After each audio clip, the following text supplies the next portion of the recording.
Hello à tous et bienvenue sur le podcast Tweep, ta série audio dog-friendly de voyages, d'aventures et de découvertes, toujours accompagnée de ton animal. Aujourd'hui, nous allons parler d'un sport peu commun et d'autant plus pour un chien. Shams pratique le parapente depuis 15 ans et vole maintenant en binôme avec Uka, son samoyède. Dans cet épisode, Shams nous partage son quotidien.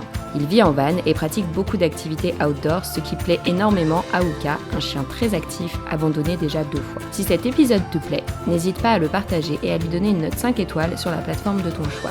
Je te souhaite une excellente écoute. Hello Shams, bienvenue sur le podcast Tweep. Salut! Comment tu vas? Eh ben tout va bien, il fait beau, on est en face d'une montagne dans la nature avec notre van et on peut pas être mieux.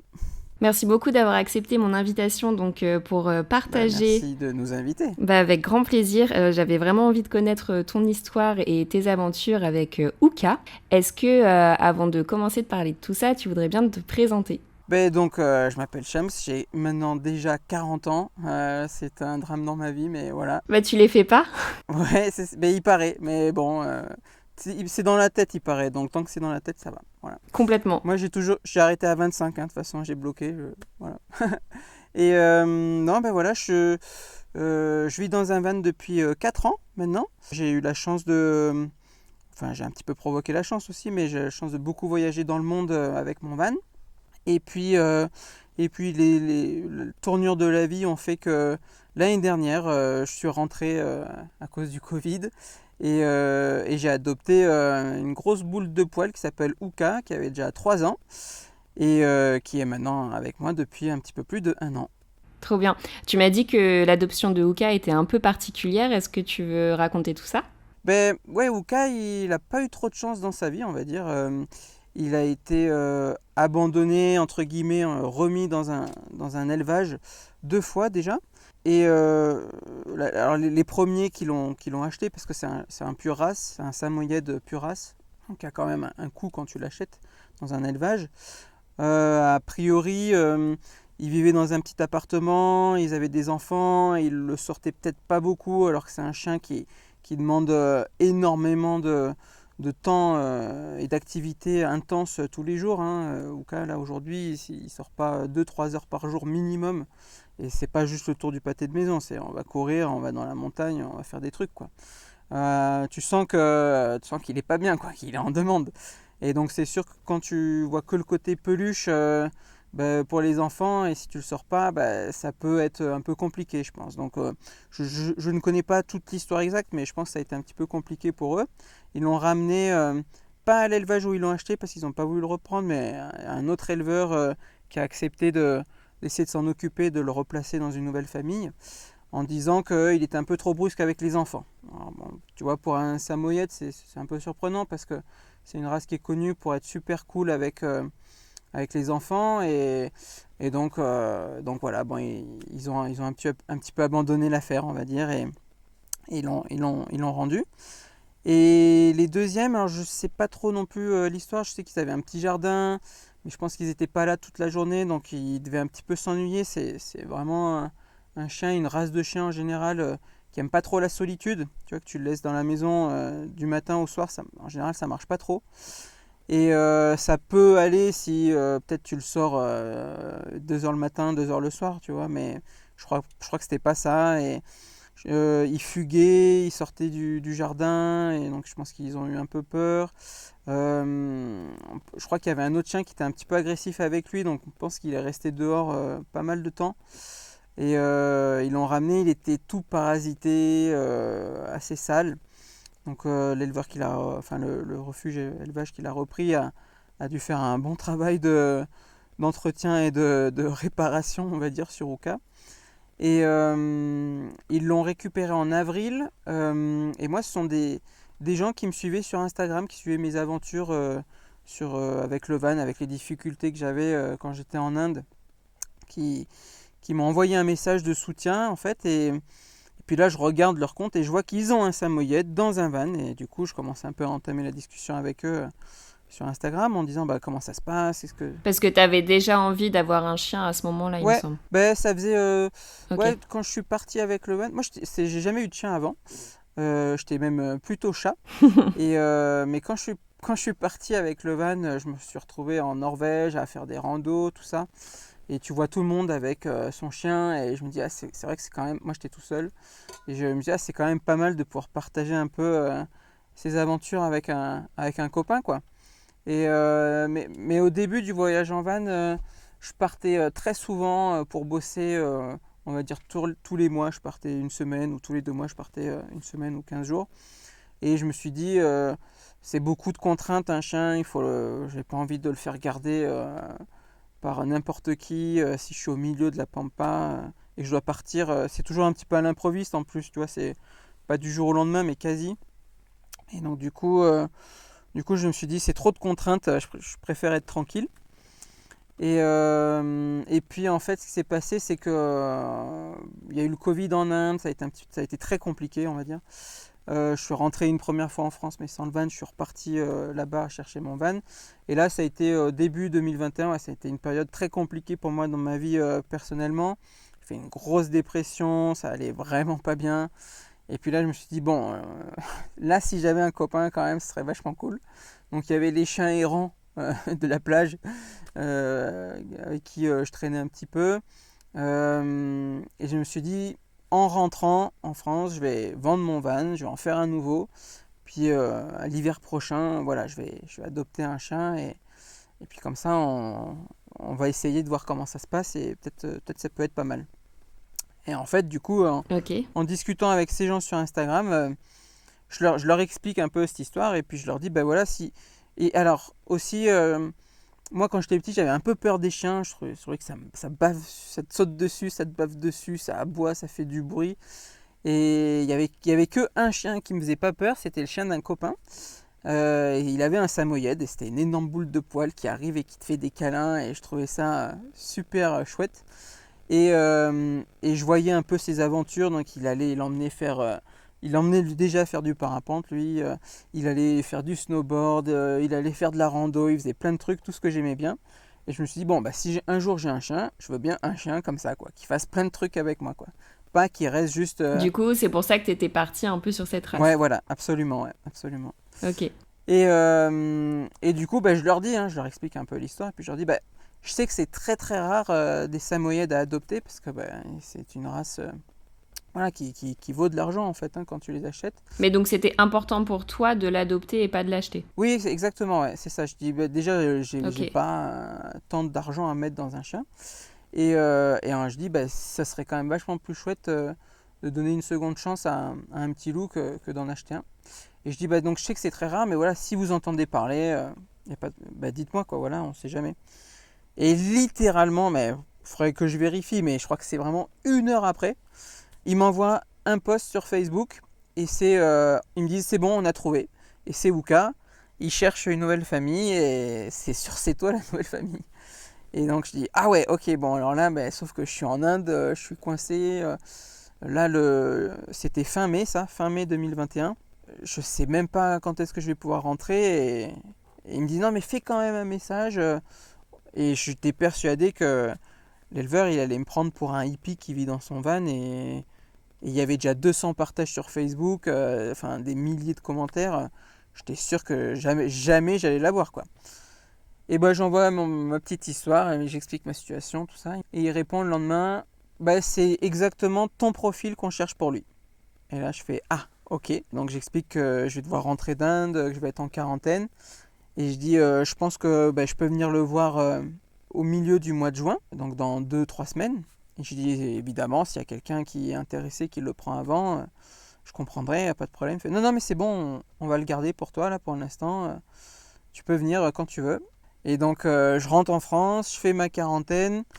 Et puis dès que la quarantaine est finie, je vais chercher la voiture de ma mère. Et puis je traverse la moitié de la France parce que j'étais dans les Alpes du Sud et Wooka il était dans les Vosges à ce moment-là. Donc dans le nord-est de la France. Et puis je passe la journée avec lui. Je l'emmène en voiture, voir s'il n'est pas malade, parce que quand tu vis dans un van, c'est compliqué si le chien il est malade en voiture. Et à la fin de la journée, il est tellement cool et adorable que je dis à l'éleveur, où est le piège en fait parce que là, je comprends pas qu'un chien aussi cool que ça, il soit abandonné 2 fois, quoi. Et en fait, il m'explique juste que il est super cool parce que là, depuis qu'il est ici, il joue avec plein de copains, il va faire des tours dans la campagne juste à côté tous les jours. Mais que si tu passes pas ton temps avec lui et si tu le sors pas, c'est sûr ça va être compliqué quoi. Et donc là, il cherchait quelqu'un qui passe son temps dehors et qui soit beaucoup dispo pour lui et qui soit capable aussi de lui donner un cadre parce qu'il n'avait pas été vraiment éduqué, on va dire. Il savait à peine assis et le rappel c'était pas tout à fait ça. Mais voilà, en fait, il savait rien faire quoi. Il comprenait pas grand chose. Donc j'ai dit bon, je réfléchis une nuit, mais en fait le lendemain, enfin je savais déjà que j'allais dire, j'ai dit ok, je le prends. Sauf que le van n'était pas encore rentré en France, enfin en Europe.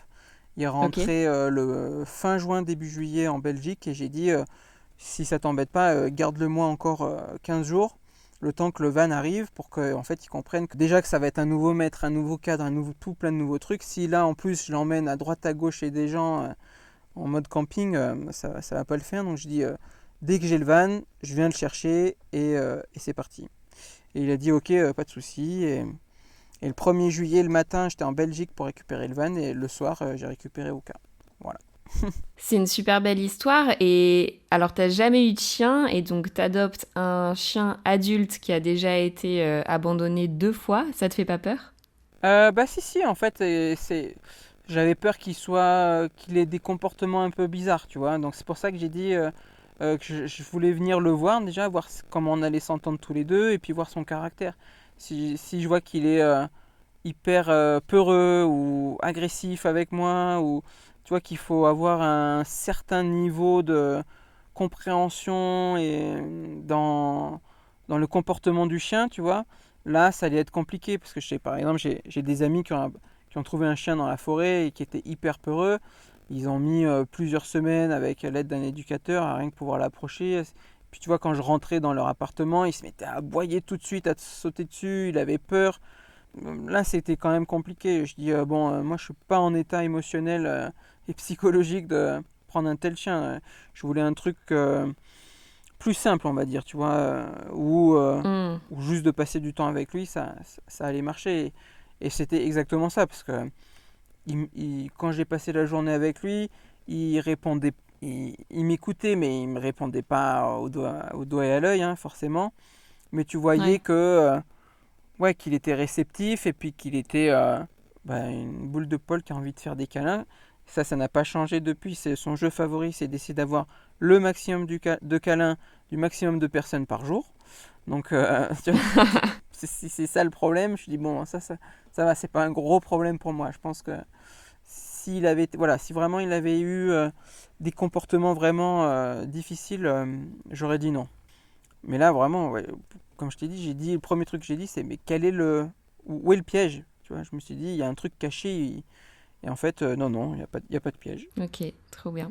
Et du coup, j'ai une question un peu plus personnelle à laquelle tu n'es pas obligé de répondre si tu n'en as pas envie, mais comme tu as abordé le sujet, est-ce qu'il t'a aidé à traverser ce moment de ta vie qui était difficile du coup ?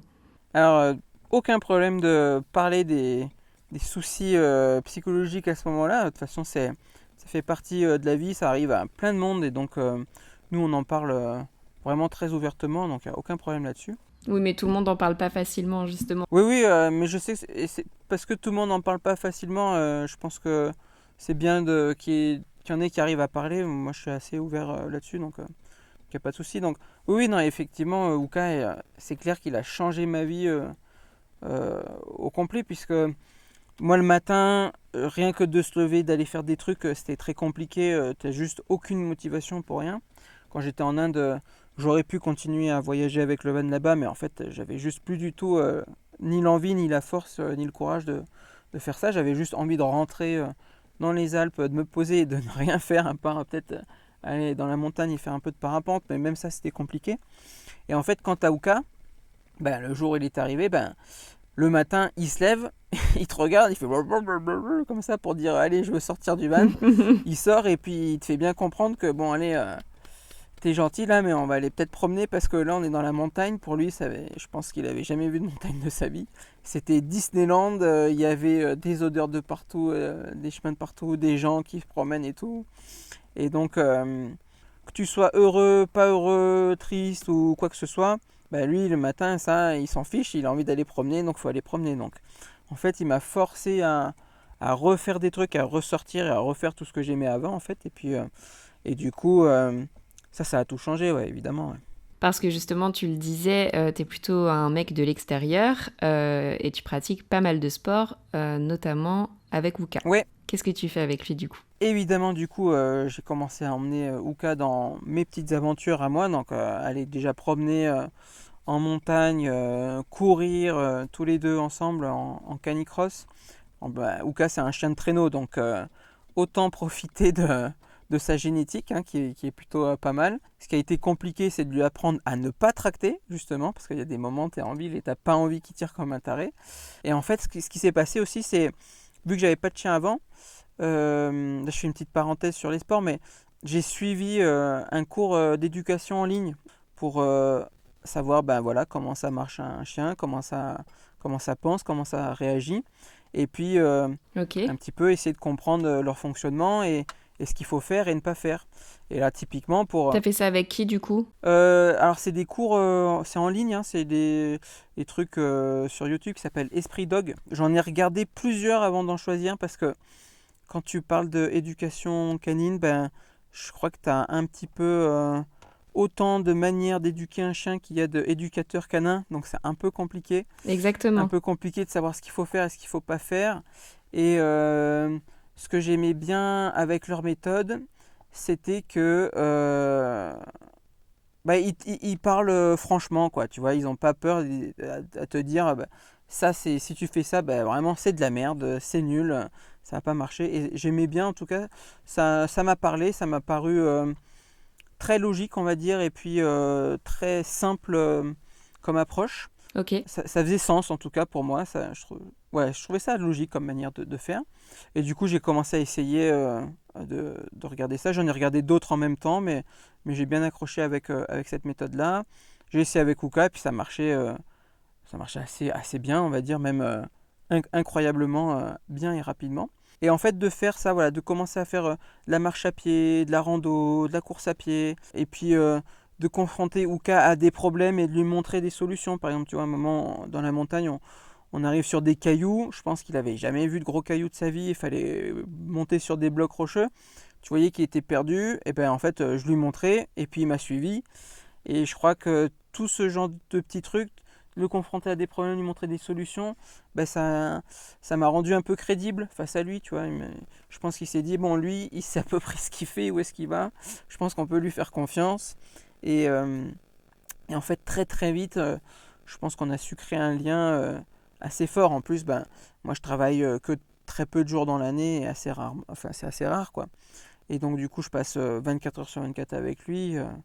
Forcément, tu crées un lien. En un jour ou 2 jours, il a compris que le van, c'était sa nouvelle maison. Genre, on allait promener et puis il rentrait au van, il se posait, il savait que c'était sa maison, quoi. Et puis, il attendait que on aille promener, même s'il y avait des gens qui passent à côté, tu vois, il attendait. Donc ça s'est fait assez vite. Force de faire toutes ces petites choses, de l'entraîner, de l'éduquer dès le premier jour, en fait, je ne vais pas vraiment laisser tendre de pause que ça.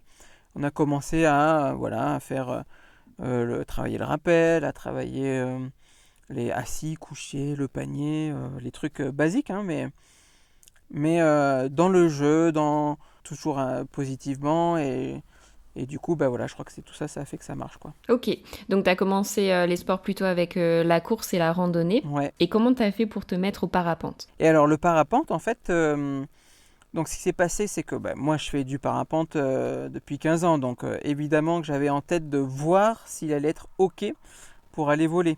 Parce que je savais que c'était possible de voler avec son chien, j'ai plein d'amis qui volent avec leur chien, mais je sais que pas tous les chiens aiment voler. Et en fait, donc, ce qu'on a fait, c'est déjà on a commencé par rester avec le van sur un déco de parapente. Donc on était littéralement garé sur le déco, donc tous les jours on voyait des gens qui venaient voler en biplace, qui venaient faire leurs vols commerciaux. Et donc il avait des câlins des pilotes, des câlins des passagers. Il a pu entendre ce que ça faisait comme bruit, comme son, la voile d'un parapente, ce qui se passait quand il décollait. J'ai vu qu'il était pas mal intrigué par ceux qui décollent et qui partaient au loin. Donc il se demande, je sais pas ce se passait dans sa tête, mais tu voyais qu'il était attentif dès qu'il y avait des gens qui volaient. Mais voilà, ça a permis déjà de faire un premier truc d'adaptation et qui s'habitue un petit peu à tout ce folklore-là. Ensuite, du coup, je me suis mis à moi jouer avec ma voile de parapente sur le déco, un peu comme tu joues avec un cerf-volant en fait. Tu voles pas, mais voilà, tu la manipules, tu fais exprès de la faire tomber à côté de lui. Tu essayes de l'habituer à ne pas marcher sur la voile, à ne pas marcher sur les petits fils du parapente, à lui expliquer un peu ce qu'il peut faire, ce qu'il peut pas faire. Et puis toujours dans le jeu, on faisait ça, on mélangeait ça avec pas bouger, tu viens, et des petites croquettes et des petits gâteaux à chaque fois qui s'approchaient. Ça s'est fait hyper simplement tout ça aussi parce que toujours, il n'a jamais montré de signe de peur ou d'anxiété particulière. Moi j'ai eu Uka le 1er juillet, donc il y a eu des feux d'artifice tirés au 14 juillet. Là, j'ai tout de suite compris que, ok, alors ça c'est des sons qu'il n'aime pas du tout. Ça lui fait énormément peur. Il se réfugiait sous le van où il aboyait et il se mettait dans le van. Et alors que tu vois, j'ai bien vu que le parapente, ça, il s'en fiche complètement, quoi. Donc ça a permis de faire valider cette étape-là. Et ensuite, il restait 2 choses à faire. C'était il y a des harnais qui sont conçus spéciaux sur mesure sur les chiens pour pouvoir les emmener voler. Donc ça coûte un peu des sous. Donc avant d'en acheter un, je me suis dit on va quand même essayer de voir si ça le gêne pas, si ça lui fait pas mal, etc. Donc en fait j'ai emprunté le harnais d'une amie qui a un chien qui a un poil trop grand pour lui, mais juste d'essayer de lui voir s'il dit rien quand on lui met. Et la première fois on lui a mis et je l'ai suspendu avec mes bras comme ça. Et il était tellement fixe à rien dire et être hyper chill, quoi, que ma pote me dit mais c'est incroyable, ton chien il dit rien, moi si je fais ça au mien, on voit qu'il aime pas trop, quoi. Il est moins détendu. Moins détente, en tout cas il était vraiment hyper relax. Il y a une petite vidéo sur Instagram qu'on a mis et en fait c'est la toute première fois où je le suspends dans le harnais et puis tu vois que franchement il dit rien, quoi. Et on a fait ça c'est bon. Et du coup l'étape suivante ça a été parce que Uka il est assez lourd, on va dire, il fait 27 kilos. C'est rigolo parce que c'est vraiment un chien touffu. Enfin, j'imaginais que c'était beaucoup plus lourd que ça. Non, il a beaucoup de poils en fait, il prend du volume, mais il n'est pas si lourd que ça pour son volume. Mais bon, il fait quand même 27 kilos et 27 kilos à porter, si tu dois le porter sur les épaules pour décoller juste en travers de toi comme ça, c'est un petit peu trop lourd pour moi. Moi, je suis pas un gros gabarit. Et donc, je me suis dit, on va lui apprendre à venir entre mes jambes et à courir au décollage. Donc ça se fait, hein. Il y en a d'autres qui ont fait ça avant. Mais c'était plus simple pour moi. Donc, et puis je me suis dit aussi, si je lui apprends à venir entre mes jambes, il doit faire une action de venir. Et ça me permet de l'accrocher et ensuite décoller. Et puis je me dis, s'il a peur du parapente, si ça ne lui plaît pas, en fait, il va faire comme avec le feu d'artifice, comme avec les coups de fusil des chasseurs, ou comme là, il n'y a pas longtemps, il s'est pris le jus des fils de sécurité pour les enclos des chevaux ou des vaches, tout ça. Et là, je peux te dire que dès qu'on approche de l'enclos, c'est les 4 pattes en arrière et hors de question d'aller de s'approcher. Donc, je me suis dit que de lui apprendre à venir entre mes jambes, s'il n'aimait pas le parapente, ça lui donne l'option de faire demi-tour et de ne pas venir, en fait. Donc en fait ce qui se passe c'est que je le mets à côté de ma voile qui est au sol, je le pose à côté, je lui dis pas bouger, moi je vais m'accrocher, je m'équipe, et puis je lui dis hop, décollage, et ça c'est la commande pour venir se placer entre mes jambes, et là une fois qu'il est entre mes jambes, je peux l'accrocher à mon harnais, et on peut se mettre à décoller, à courir ensemble. Donc je lui ai appris ce truc sans la voile d'abord, ensuite j'ai fait la même chose avec la voile au-dessus de la tête, et la dernière étape ça a été de faire un premier petit vol, et en fait on a fait un vol comme quand tu apprends à faire du parapente, c'est-à-dire que tu fais le décollage, tu voles 10 mètres et tu te poses. Je détache Uka, j'ai regardé sa réaction, il n'est pas parti dans tous les sens en courant en se disant oh là là. On a fait une grosse séance de câlins et en fait on était prêt juste à remonter pour voler cette fois-ci 1 minute, c'est-à-dire qu'on a volé un petit peu plus longtemps. Et ensuite on vole 5 minutes, puis 10 minutes, et puis comme ça, petit à petit, j'ai pu l'habituer à ce qu'il soit de plus en plus longtemps en l'air. Mais en fait, ça a été très progressif. Et à chaque fois, l'idée, ça a été de regarder la réaction de Uka au décollage, savoir s'il venait bien se placer entre mes jambes. Évidemment, à l'atterrissage, où là, à chaque fois, c'est des câlins, on va voir les autres pilotes, on essaye de jouer, et voilà. Super intéressant, et j'aurais peut-être dû commencer par là d'ailleurs, pour les personnes qui aimeraient faire du parapente ou qui savent pas du tout comment ça se passe. Avant même de faire du parapente avec son chien, comment on se met au parapente ? Alors, quand tu apprends le parapente, tu apprends déjà tout seul en fait. T'es pas en biplace comme quand tu vas faire un petit biplace commercial où tu veux découvrir les sensations. En fait, quand tu apprends, tu es déjà tout seul et tu fais exactement ce que j'ai fait avec Uka, c'est-à-dire que tu vas faire ce qu'on appelle de la pente-école, c'est-à-dire que tu apprends d'abord à gonfler la voile et à atterrir. Et en fait, tu fais des mini-vols, des petits sauts de puce comme ça, là, pouf, de 5 mètres, 10 mètres, où tu voles 5 secondes, 2 secondes, 10 secondes. Et en fait, ce qui se passe, c'est qu'une fois que tu maîtrises bien ton décollage, puis ton atterrissage, l'atterrissage, c'est relativement très facile. C'est plus la partie vraiment décollage où on se concentre sur cette partie-là au début. Et bien en fait, quand tu vas voler plus longtemps, c'est exactement la même chose. C'est-à-dire que tu décolles, tu voles et tu poses, mais au lieu de voler 10 secondes, ben en fait, tu voles 1 minute, 10 minutes, 1 heure, 2 heures, aussi longtemps que tu peux, quoi. Donc en fait, voilà, vraiment, c'est ça qui est primordial, c'est maîtriser son décollage et son atterrissage.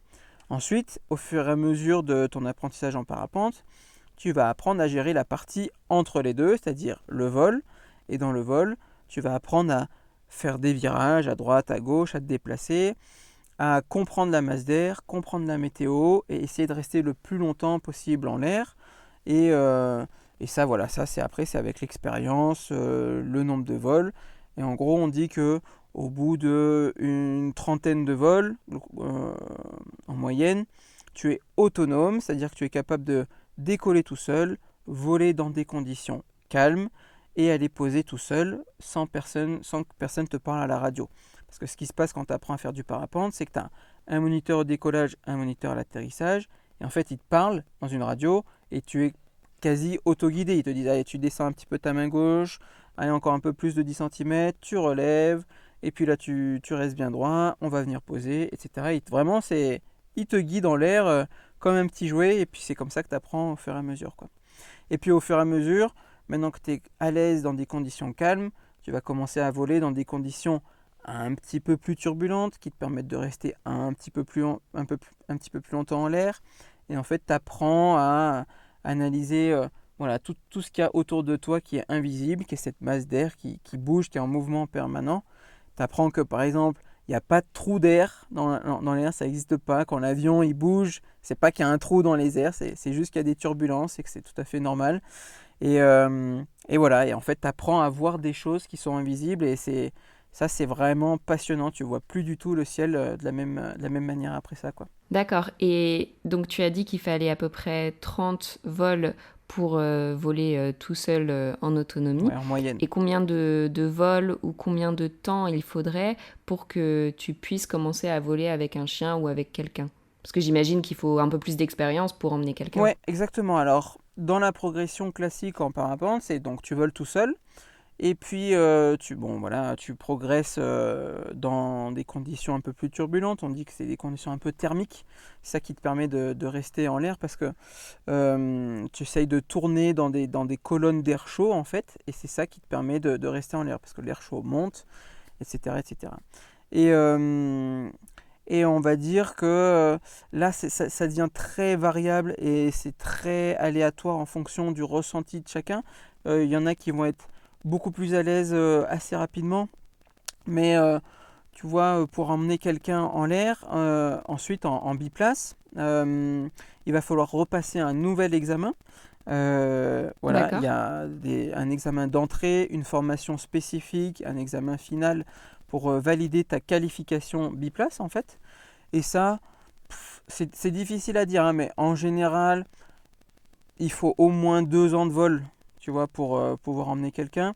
Ça peut être un peu plus rapide si tu voles tous les jours, plusieurs heures par jour, que tu fais beaucoup de gonflage au sol ou tu joues avec ta voile, ça va aller beaucoup plus vite. Si tu voles une fois tous les 2 mois, ça va mettre beaucoup plus de temps. Mais voilà, en tout cas, pour emmener quelqu'un en biplace, il faut que tu aies une qualification spéciale, alors que pour voler tout seul, tu as besoin de rien du tout. Rien ne t'empêche d'aller acheter un parapente demain dans une boutique et d'aller voler sur un site. Ça, tu as le droit. D'accord. Par contre, emmener quelqu'un, là, on te demande une qualification spéciale et c'est surtout les assurances qui te demandent d'avoir ces qualifications-là. Pour, voilà, en cas d'accident, évidemment, tu es responsable de la vie de quelqu'un, donc il ne faut pas faire n'importe quoi et c'est vraiment recommandé de suivre ces formations parce que sinon, oui, effectivement, ça peut mal se passer, quoi. Donc voilà, on va dire à peu près 2 ans. Et alors après, pour emmener un chien, là j'ai envie de dire c'est encore un petit peu plus particulier. Ça va dépendre un peu de la taille du chien.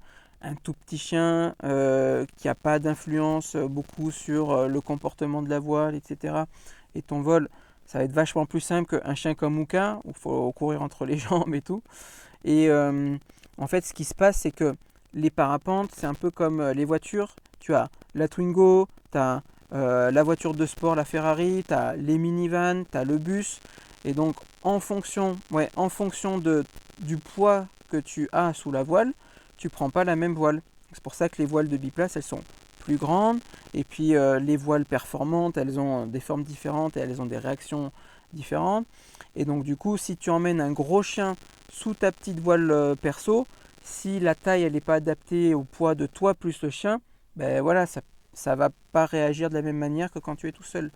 Donc là, il y a encore une petite expertise à avoir en plus.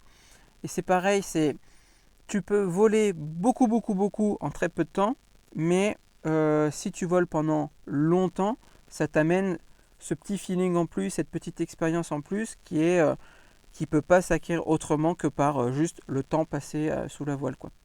Et donc voilà, le truc primordial pour faire voler son chien, ça va être d'être, mais pas juste à l'aise, c'est d'être top maîtrise sur ton décollage, dans n'importe quelle condition, d'être au top sur l'analyse de ta météo et d'être parfait au niveau atterrissage. Si tu es un petit peu aléatoire, que tu ne maîtrises pas tout à fait la voile, dès qu'il y a un petit peu d'air, bon ben on va peut-être pas commencer à essayer d'emmener son chien parce qu'on va déjà essayer d'être bon nous tout seul. Et si là ça va, et ben là du coup ben oui tu vas pouvoir emmener ton chien sans trop de soucis, quoi. Ok. Et tout à l'heure tu parlais du fait que toi t'emmenais Uka donc en harnais entre tes jambes. Mais a priori, il existe d'autres solutions pour ceux qui veulent emmener leur chien en parapente. Oui, voilà, les plus petits chiens, tu peux prendre, c'est le même genre de harnais, sauf qu'au lieu de l'accrocher entre tes jambes, il va se retrouver sur tes genoux, en fait. En travers de toi, il est posé sur tes genoux quand tu voles, tu vois. D'accord. Et en fait, au décollage, tu le portes au niveau de ta poitrine. Donc, tu cours un peu avec lui.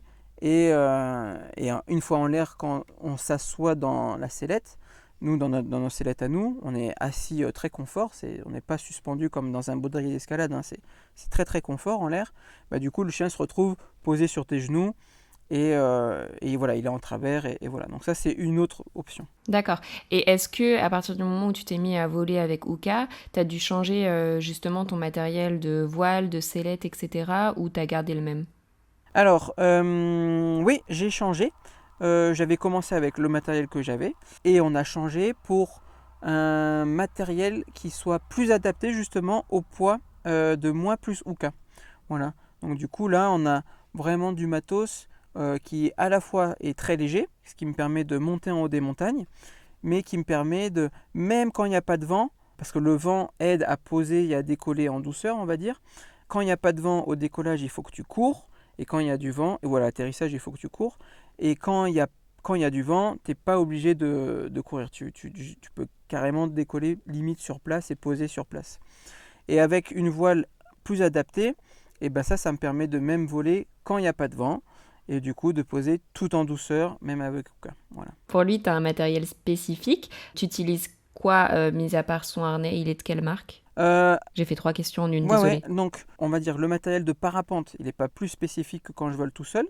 Moi, je vole avec exactement la même chose que quand je vole tout seul. Mais par contre, Uka, lui, il a son harnais qui est fait que pour le parapente et qui a été développé par une marque qui s'appelle Repair, qui est à Annecy, et qui fait de la réparation de voiles, du contrôle de matériel et qui développe des petits produits atypiques comme ça. Et en fait, on est allé avec Uka dans les ateliers, on a fait tout sur mesure. Et tu vérifies que tout est ultra confort pour lui en fait. Et on a passé 2 jours à le suspendre dans tous les sens et à regarder si les sangles n'appuient pas trop. On a essayé de développer même un petit harnais avec des petites spécificités un peu plus techniques pour améliorer encore le confort du chien. Et voilà, et du coup on se retrouve avec un truc qui ne lui coupe pas la respiration, qui est très agréable pour lui, qui est tout en mousse, c'est tout rembourré, et voilà. D'accord. Et les personnes qui auraient besoin d'un harnais spécifique pour leur chien peuvent se rendre également chez cette marque pour en faire ? Oui, absolument, ouais. Et d'ailleurs, les aventures avec Uka, elles sont devenues virales sur Internet, et je sais que ça a déclenché un nombre de commandes de harnais pour chiens assez impressionnant. Donc ça c'est assez rigolo. Il y a même des gens qui viennent en disant on veut le harnais de Uka. Celui-là, pas un autre. Ouais, alors que bon, c'est tous les mêmes, mais bon, voilà. De toute façon, il va être adapté à chaque chien, vu que chaque chien est différent et qu'il faut adapter les mesures pour chaque chien. Donc, mais c'est rigolo, ouais. Si on repart sur une journée type, entre guillemets, d'une journée où tu vas faire du parapente avec ton chien, comment ça se passe ? Tu fais des randonnées aussi en amont, ou tu vas sur les spots et tu décolles directement ? En fait, chaque journée est différente et ça dépend de la météo, ça dépend de mes envies à moi, ça dépend de si ma chérie est là pour nous accompagner. Donc, il y a des jours où on va aller faire une grosse rando de 20 km, je sais pas, tu vois, ou même un bivouac sur 2 ou 3 jours, comme dans les Dolomites, on est allé en bivouac. Il y a des jours où on part juste pour courir avec Uka en canicross. Il y a des jours où j'ai envie d'aller voler, donc on va aller voler avec Uka. C'est vraiment aléatoire, il n'y a pas de règle, il n'y a pas de journée type. Et c'est en fonction vraiment des envies, quoi. Ok. Et est-ce qu'il y a un vol en particulier ou une aventure en particulier qui t'a plus marqué qu'une autre que tu aimerais partager ? Je ne sais pas si je pourrais dire qu'il y a un vol en particulier, on va dire, je pense, le tout premier vol, là... où t'appelles Uka, il y avait des gens qui nous regardaient en plus et tout, ils disaient il va voler avec son chien, incroyable. Et on a volé vraiment 10 secondes, hein, et puis là tu poses et puis tu le détaches et puis tu vois que il est pas traumatisé du tout, il est super chill, et on fait plein de câlins et puis on remonte ensemble avec la voile sur l'épaule et puis on redécolle. Ça c'était quand même une chouette journée, c'était vraiment un chouette moment. Et puis ensuite, je crois, le lendemain, on a fait le premier vrai grand vol où on vole vraiment au-dessus de la vallée un peu plus longtemps et tout ça. Et c'est là où j'ai pris la photo d'ailleurs, qui est devenue virale, et la première petite vidéo où vraiment tu dis c'est cool quoi. Là, c'est cool. On va pouvoir vraiment crapahuter en haut des montagnes et puis redescendre en volant. Là, ça va être vraiment super chouette. Et puis surtout, ce qui était cool de voir, c'était que il était aussi calme que ça. En fait, j'avais filmé pas forcément, je savais pas que ça allait faire le buzz, c'était pas du tout calculé, hein. À cette époque-là, on avait 50 followers sur le compte de Uka, tu vois. On n'était pas les premiers à voler, enfin, j'étais pas le premier à voler avec mon chien. On s'attendait absolument pas à ce que ça prenne cette ampleur. Et en fait, je filmais surtout pour voir un peu sa tête. Ok. Parce que vu qu'il est entre mes jambes et devant moi, je voyais pas trop. Donc en l'air, je voyais qu'il disait rien, qu'il bougeait pas. Mais moi, j'avais filmé pour regarder un petit peu si tout allait bien. Et puis quand tu regardes sur la vidéo qu'il est aussi calme que ça, puis juste, il regarde ce qui se passe. Un de ses trucs favoris, c'est un peu une commère, ce chien, c'est de regarder tout ce qui se passe autour de lui. Et il adore être en hauteur. Tu vois, quand on va en montagne, il se met au bord d'une petite falaise ou sur un caillou. Il regarde tout ce qui se passe autour de lui, voir ok, bon, il y a des gens, il y a un petit animal qui passe et tout. Et là en l'air, en fait, il fait exactement la même chose, quoi. Il regarde, il est hyper calme, quoi. Et donc, de regarder et de voir qu'il était aussi calme dès le début, c'était chouette, quoi. C'était sympa. Ouais, ça ouvrait une porte à la suite de toutes les aventures que vous pourriez vivre ensemble, en fait. Oui, tu te dis, moi je fais du parapente depuis plus de 15 ans, donc Et un de mes trucs préférés, c'est d'aller en haut d'une montagne avec la petite voile, le petit sac super léger, puis de redescendre en volant. Puis je dis, bah, si tu peux faire ça avec Uka, c'est cool, parce que sinon, ça veut dire que faut que j'attende que ou je laisse au van, ou bien faut que ma copine le garde, et que du coup, voilà, bon, ça fait un peu le truc en solo. C'était pas trop l'idée, quoi. Tu vois, j'aurais sûrement beaucoup moins volé que ce que je vole maintenant, du coup. Ouais, c'est sûr. Et est-ce que tu aurais d'autres conseils à partager aux personnes qui nous écoutent, qui souhaiteraient s'y mettre aussi? Alors, si c'est des gens qui font pas du tout de parapente, aller dans une école, il y a plein d'écoles à peu près partout. C'est peut-être un petit budget au début, mais c'est indispensable. Voilà, hein, c'est quand même vachement mieux que d'apprendre tout seul. En général, ça va mal se terminer. C'est une activité, le parapente, euh, qui est comme le vélo. Tu vois, il y en a qui vont mettre ça en sport extrême. Euh, mais en fait, tu peux faire du vélo autour de chez toi sur une petite route, il va rien se passer. Et puis tu peux faire une descente dans la montagne où c'est raide à 45 degrés, et là c'est pas la même, et tu tombes, tu te fais mal. Alors que en parapente, effectivement le vrai truc c'est si tu as un problème et que tu tapes le sol, tu peux te faire mal. Mais tu peux voler dans des conditions très très calmes où il va rien se passer. Et en fait, c'est ça qu'il faut comprendre, c'est que euh, tu peux faire du parapente comme tu fais une petite randonnée dans les airs hyper calme, où tout est chill, tout est sous contrôle, et tu n'es pas obligé de te mettre la tête à l'envers. Et non, il ne va pas y avoir un trou d'air, il ne va pas y avoir des turbulences tout le temps. Ça s'apprend à se gérer, ça s'apprend à se reconnaître ces conditions-là. Et donc voilà, donc premier truc pour les gens qui veulent commencer, c'est vraiment aller dans une école, prenez le temps d'apprendre, n'allez pas trop vite, et, euh, et juste kiffer, parce que c'est juste c'est un vrai bonheur, quoi. C'est vraiment une sensation où tu es bien assis, c'est pas comme le parachutisme, la chute libre, voilà, ça, c'est des grosses sensations, c'est vraiment, il faut sauter de l'avion, ça fait une grosse prise voilà, dans le ventre, là, ça fait des gros chatouilles dans le ventre. Parapente, non, voilà, c'est vraiment calme. Déjà, on saute pas en parapente, on décolle. C'est-à-dire que tu cours pour décoller, tu vois, c'est très progressif. Tu peux poser en douceur. Et voilà, et s'il y a un problème, c'est que juste l'humain a fait une erreur. Voilà, donc si tu veux pas faire d'erreur, on y va doucement et on prend le temps d'apprendre. Voilà. Et si tu veux voler avec ton chien, donc premier truc, c'est d'être un très bon pilote toi-même, tout seul. Et si vraiment tu es en parfaite confiance et en parfaite maîtrise, oui, il ne faut pas hésiter à essayer, parce que si le chien il est ok, et je dis bien si le chien il est ok, parce que pas tous les chiens sont ok, c'est un super truc à partager, hein. C'est comme, là pour nous, c'est comme aller faire de la rando ou aller courir, hein. C'est une activité, juste un truc de plus. On l'a emmené faire du paddle aussi, on fait plein de trucs, et voilà, à chaque fois c'est de regarder si le chien il kiffe ou pas, quoi. Trop bien. Merci beaucoup pour tous ces conseils qui sont super intéressants, puisque justement, comme tu le dis, toi maintenant le parapente c'est comme aller en randonnée, et je pense que d'en parler ça aide aussi à pouvoir se rendre compte de tout ce qu'il est possible de faire avec son chien, Ouais. et on peut faire beaucoup plus que juste une balade, quoi, surtout de nos jours avec tout ce qu'il existe. Oui, parce que avec le succès sur Internet, on a eu pas mal de commentaires aussi négatifs, et en fait, je pense que les gens ils comprennent pas trop comment ça marche déjà, parce qu'il y en a eu pas mal qui se demandaient comment on faisait pour sauter de l'avion, pas mal qui pensent qu'on est à 200 km/h et qu'il lui faut des lunettes de protection, alors qu'en fait on vole à 30 km/h, ou quand il court il va aussi vite, des fois il va même plus vite. Donc non, il n'a pas besoin de lunettes de protection, ça lui fait pas mal aux oreilles, parce qu'on n'a pas des dénivelés d'altitude on ne saute pas à 10 000 mètres d'altitude, on ne saute pas d'un avion.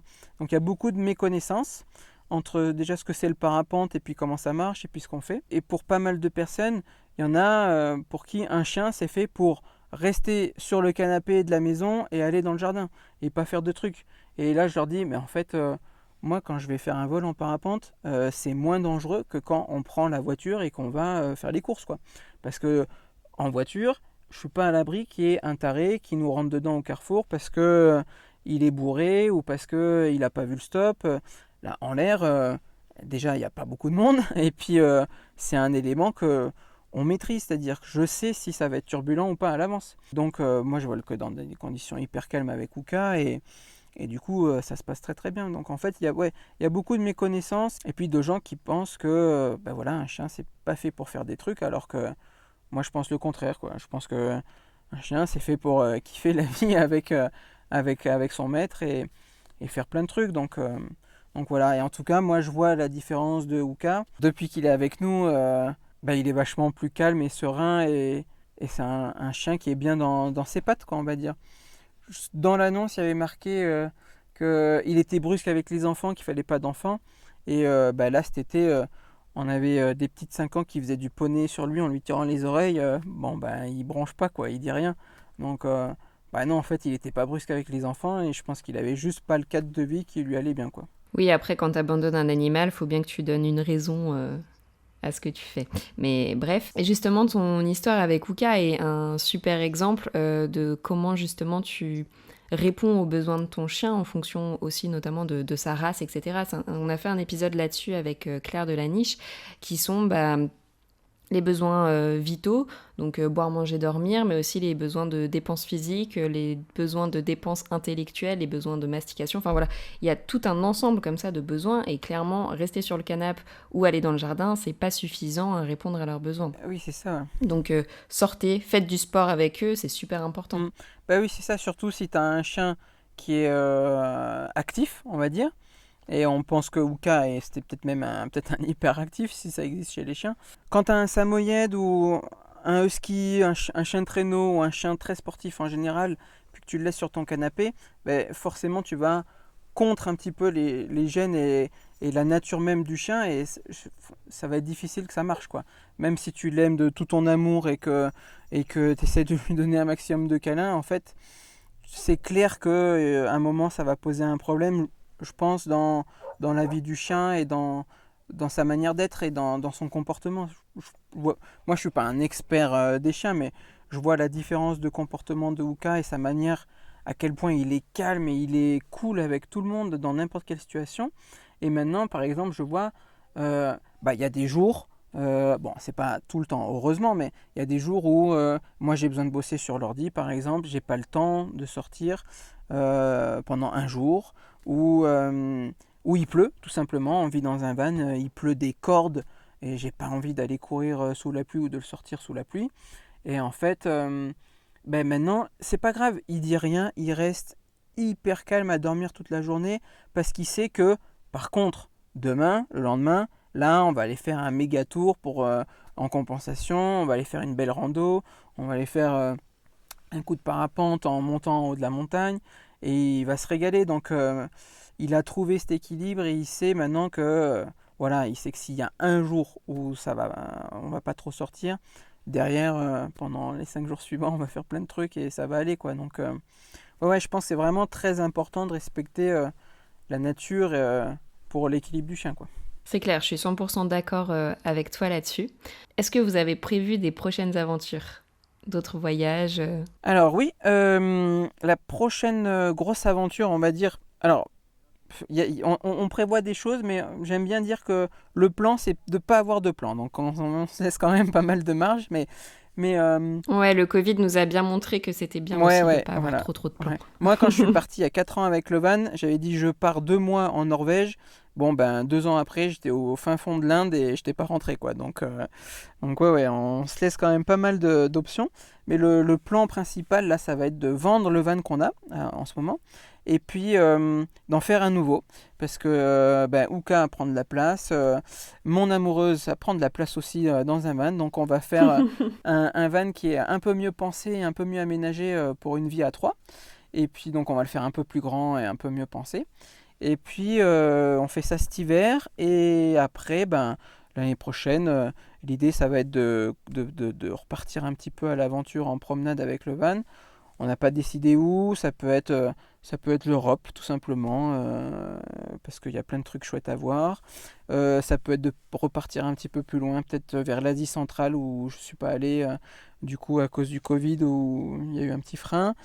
ou carrément partir en Amérique du Sud si on peut. Le monde est grand, il y a plein de trucs à voir et on se laisse vraiment un maximum de possibilités pour partir explorer et juste se faire plaisir, quoi. Génial. Merci en tout cas pour ton retour et d'avoir raconté toutes tes aventures avec Uka. Est-ce qu'il y a des choses que tu voudrais partager dont on n'aurait pas encore parlé ? Bon, c'est un petit truc, c'est un petit détail, mais c'est sur quand tu me demandais si Uka il m'a apporté quelque chose à moi personnellement là quand ça allait pas trop. Clairement, donc oui, Uka il a changé ma vie, mais je pense que j'aime bien dire que je pense que Uka il avait autant besoin de moi que moi j'avais besoin de lui à ce moment-là en tout cas. Donc oui, je pense qu'on s'est très bien trouvé et voilà, on a plein de belles aventures à vivre encore et voilà, moi j'ai hâte de voir la suite aussi. Trop bien, des jolis mots pour finir cet épisode. Merci beaucoup en tout cas Shams pour tout ça. Si nos auditeurs veulent te retrouver, où est-ce qu'ils peuvent te suivre ? Alors le plus simple c'est de suivre nos aventures sur Instagram, en fait c'est là où on est le plus actif. Donc on a plein de comptes différents parce que tout est séparé du coup maintenant, mais donc moi c'est Shams Filmmaker. Voilà, ça, de là-dessus on va trouver les autres comptes. Donc il y a le compte de Uka, c'est uka.sam évidemment, et Levan Adventurous Life avec un A, voilà, Adventurous Life. Il faudrait peut-être que je change, c'est pas le meilleur nom, mais bon voilà, en attendant pour l'instant c'est ça. Et voilà, et sur ces 3 comptes là principaux, c'est là qu'on partage toutes nos aventures et tout ce qui se passe pour nous.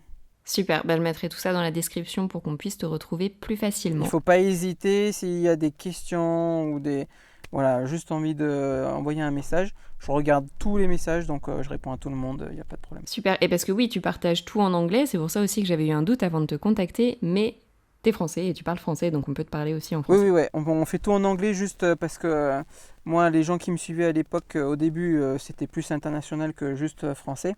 Et du coup j'ai tout fait en anglais. Mais oui, on parle français, il n'y a pas de problème. Super. Et merci beaucoup en tout cas. Merci. Et je te dis à très bientôt. Ouais, merci à toi. Merci beaucoup d'avoir écouté cet épisode jusqu'au bout, ça me fait très plaisir. J'espère qu'il t'a plu, et si c'est le cas, n'hésite pas à laisser une note 5 étoiles sur la plateforme de ton choix. Si tu découvres Twip en même temps que cet épisode, Twip, T-W-I-P, est une application dog-friendly qui te permet de découvrir plein de spots accessibles aux chiens en France et ailleurs. Tu peux la télécharger sur le store de ton choix, dès maintenant, elle est 100% gratuite. On propose également un guide de voyage pour avoir toutes les astuces pour emmener son chien facilement avec soi, que tu retrouveras sur notre site internet www.twip-app.com. En attendant, nous on se retrouve sur l'Instagram de Twip pour faire connaissance et je vous dis à très bientôt.